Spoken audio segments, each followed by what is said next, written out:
Good morning and welcome my YouTube channel Pandey Mechanical Classes. So today we will discuss about some important MCQ related to ISRO, DRDO, SSC JEE exam. Some important MCQ question.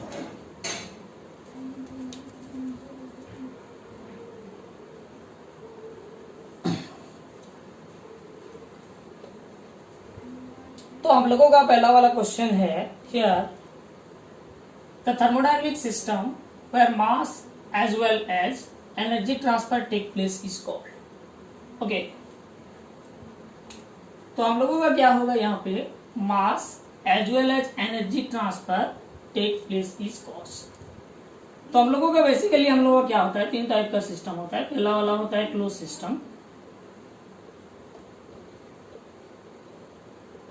Closed system. So what is closed system? Thermodynamic process or thermodynamic system where our क्या होता है mass remain constant but energy interaction will be take place. Energy interaction का मतलब क्या हो सकता है, energy in हो सकता है as well as energy क्या हो सकता है, out हो सकता है. Then उस सिस्टम को बोलते हैं हम लोग क्या बोलते हैं, closed system बोलते हैं. ओके, तो हम लोगों का बेस्ट एग्जाम्पल होता है piston cylinder arrangement without valve. And another example होता है हम लोगों का घर में जो होता है रेफ्रिजरेटर. ओके, सो हम लोग देखेंगे close system. Let us consider here mass remain क्या होता है, कांस्टेंट होता है. नो मास इज एंटर और living this system. But energy हम लोगों का क्या हो सकता है, एनर्जी इन हो सकता है एज वेल एज एनर्जी क्या हो सकता है, आउट हो सकता है. सो इसको बोलते हैं हम लोग क्या बोलते हैं, क्लोज सिस्टम बोल सकते हैं. तो हम लोगों का यहाँ पे मास क्या हो गया, कांस्टेंट है. बट हम लोगों का एनर्जी क्या हो जाएगा, इन हो सकता है और क्या हो सकता है, आउट हो सकता है. एंड अनदर हो गया हम लोगों का होता है open system. Open system. So open system होता है हम लोगों का यहाँ पे क्या हो जाएगा, mass as well as energy interaction will take place. Both हम लोगों का क्या हो सकता है, मास इन हो सकता है एज वेल एज हम लोगों का क्या हो सकता है, मास आउट हो सकता है. सिमिलर मैनर में हम लोगों का क्या हो जाएगा, एनर्जी इन होगा और एनर्जी क्या हो जाएगा, आउट होगा. ओके, एनर्जी इन हो सकता है एज वेल एज एनर्जी क्या हो सकता है, आउट हो सकता है. तो उसको बोलते हैं हम लोग कौन सा सिस्टम बोलते हैं, ओपन सिस्टम बोलते हैं. तो इसका हम लोगों का बेस्ट एग्जांपल होता है air compressor. Okay, turbine etcetera. और इसरो का एग्जामिनेशन में एक एग्जामिनेशन में आया हुआ था कि fountain pen. Okay, fountain pen is the example of which system. तो हम लोगों का फाउंटेन पेन किसका होता है, फाउंटेन में पेन में हम लोग क्या कर सकते हैं, इंक डाल सकते हैं. तो हम लोगों का क्या हो सकता है, मास इन हो सकता है, मास आउट हो सकता है as well as in energy interaction will take place. तो हम लोगों का क्या हो जाएगा, fountain pen is also example of our what, open system. तो यहाँ पे हम लोगों का क्वेश्चन में बोला हुआ है thermodynamic system where the mass as well as energy transfer take place.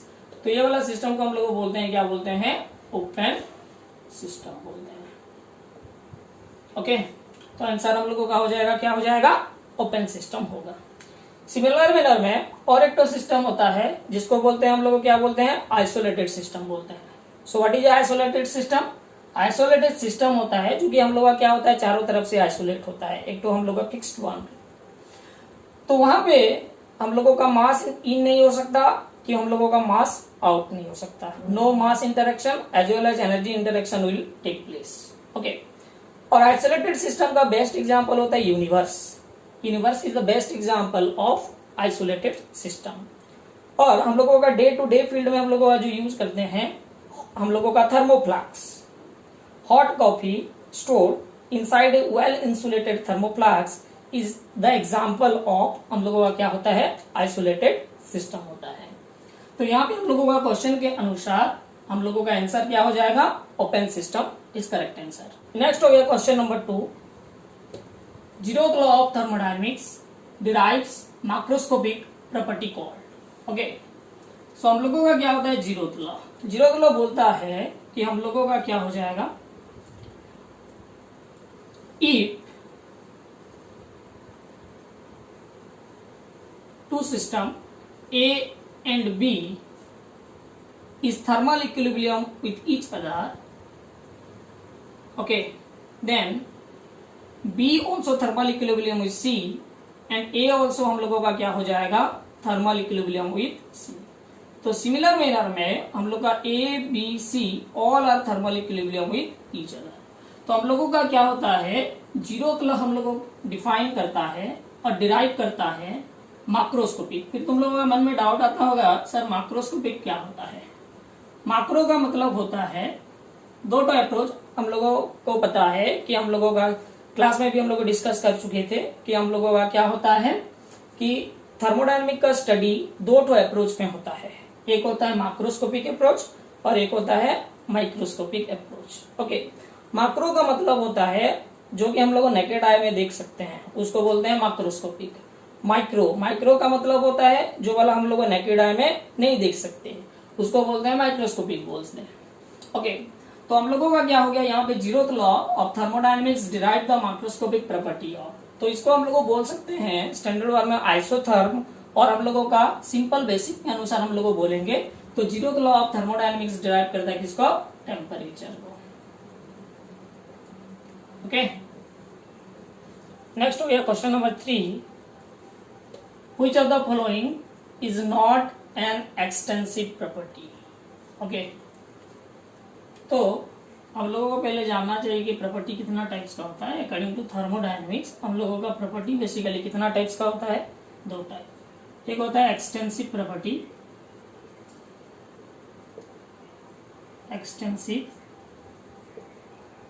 Property, और एक होता है intensive property.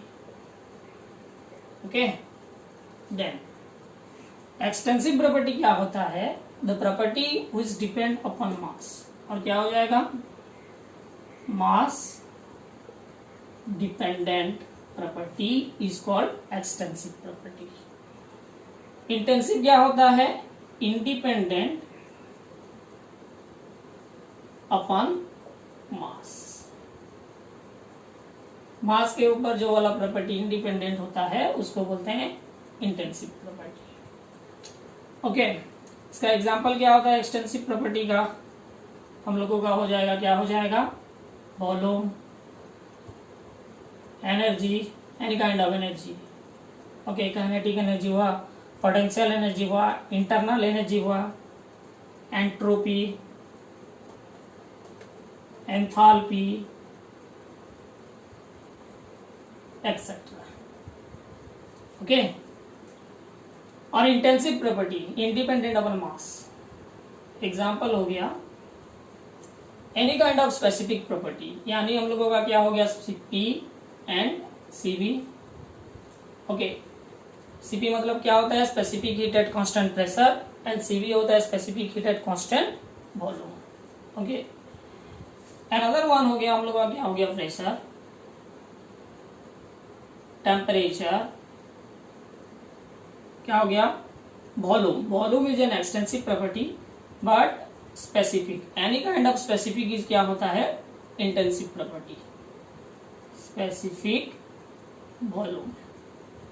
Okay, etcetera.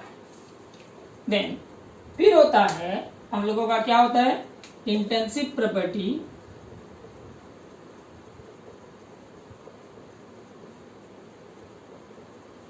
Equals to होता है हम लोग का क्या हो जाएगा, extensive ratio of extensive property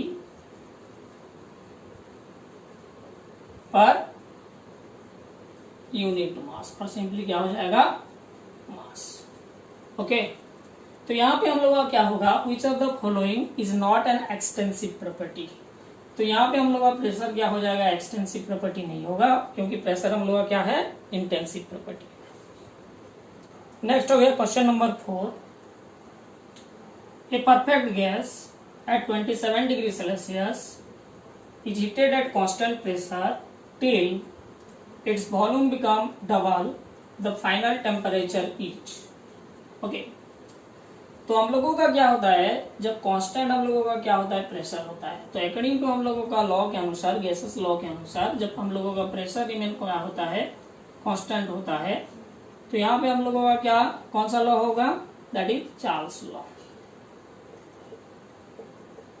Charles law, और चार्ल्स लॉ में होता है volume is directly proportional to absolute temperature. Okay, और हम लोगों को पता है वॉल्यूम इज इक्वल टू, यहाँ पे प्रोपोर्शनलिटी कांस्टेंट हटाएंगे तो उधर एक तो हमको क्या मल्टीप्लाई करना पड़ेगा, कांस्टेंट सीटी, और v by T is nothing but क्या हो गया, कांस्टेंट।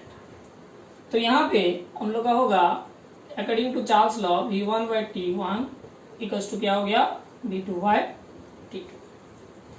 तो यहाँ पे ये वाला क्वेश्चन में हम लोगों का डाटा गिवन है कि हम लोगों का इनिशियल टेम्परेचर T1 गिवन है 27 डिग्री सेल्सियस। तो हम लोगों को ये वाला न्यूमेरिकल करने के लिए क्या करना पड़ेगा, पहले सेल्सियस को किसमें, केल्विन में कन्वर्शन करना पड़ेगा। सो 27 प्लस 273 यानी कितना हो गया, 300 केल्विन। ओके, फिर यहाँ पे गिवन है जो कि हम लोगों का क्या हो गया, इनिशियल वॉल्यूम है V1। ओके, और जो कि हम लोगों का फाइनल वॉल्यूम है वो वाला कितना है, डबल ऑफ इनिशियल वॉल्यूम। तो हम लोगों का V2 क्या हो गया, 2 टाइम्स ऑफ V1। तो यहाँ पे हम लोग को निकालना है, क्या निकालना है, दैट इज फाइनल टेम्परेचर कितना होगा। तो हम लोग का वॉल्यूम क्या हो गया, that is V1 by T1 हो गया हम लोगों का 300 केल्विन इक्वल्स टू V2 हो गया 2 times of V1 T2 divided by T2। तो हम लोग इसको सॉल्व किए तो हम लोग का T2 आ गया कितना, 600 kelvin.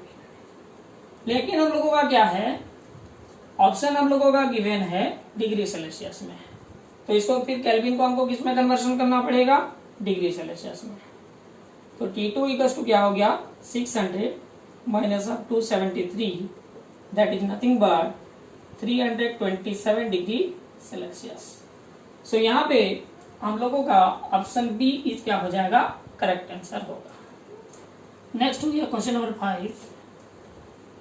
N engine operates between temperature limit of 900 Kelvin and T2 and another between T2 and 400 Kelvin for both to be equally efficient, then value of T2 will be।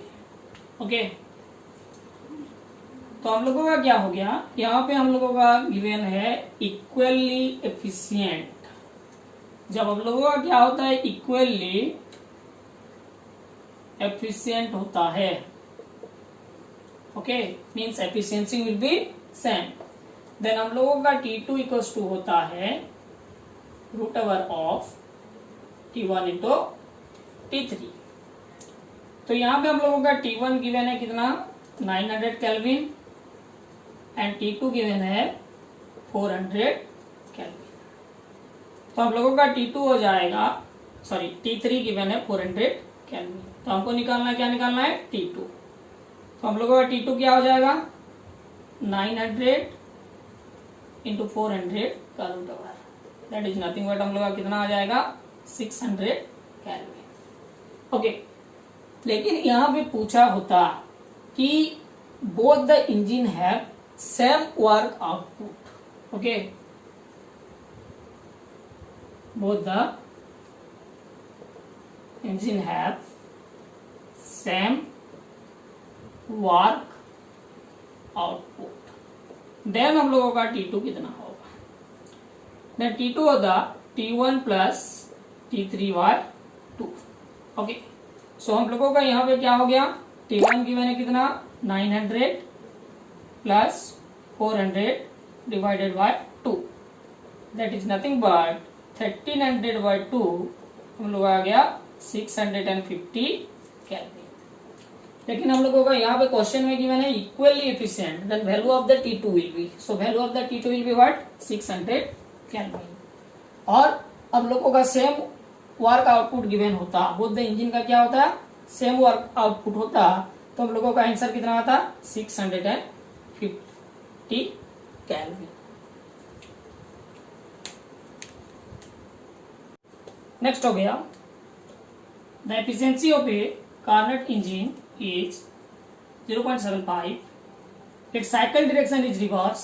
The COP of the reverse Carnot cycle will be. तो हम लोगों को efficiency of the engine given है that is 0.75। तो हम लोगों को निकालना है COP of the reverse Carnot cycle. बोला होता है 1 by efficiency of the engine, तो 1 divided by 0.75, that is nothing but 100 by 75। तो ये वाला इसको सॉल्व करेंगे तो हम लोग आंसर आएगा 1 पॉइंट, हम लोगों का क्या हो जाएगा 75, 1 से 75, ओके। देन हम लोगों का कितना आ गया 3, 1 पॉइंट क्या हो जाएगा 33 करेक्ट आंसर।